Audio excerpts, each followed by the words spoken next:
mahal na mahal ka ng Channel 5. At eto pang isang mahal na mahal ng Channel 5, si Randy, ang bongga. Meron kang daily hosting ngayon, tapos balik din tong singling. Pero ikaw pa rin nagde-direct ng ano, nung... Creative ng Will to Win. Oo. Kasi andun, ang director ngayon niya si Yuki. So yung technical director ko is directing Will to Win. Pero I'm thankful, of course, na marami naman pagpipili ang mga hosts na magagaling. Pero sabi ni Kuya Will Ranch, ikaw nang bumalit muna pang samantala sa akin. And of course, bilang kaibigan natin talaga, hindi natin matatanggayan yon. So yun, sabi ko, relax ka lang dyan at ikuti mo ang buong Pilipinas at ako na ang bahala sa show.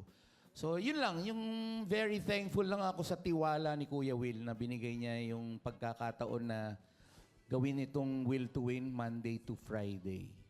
Kaya thankful of course.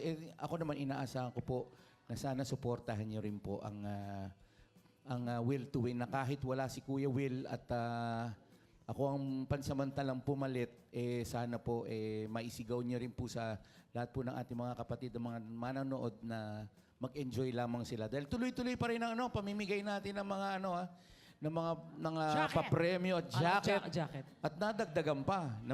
Namimigay ako ng shades. Taray. Ay, Yung bigyan ng nasuot mo? shades yan! Nasuot mo? Joke Ha? lang.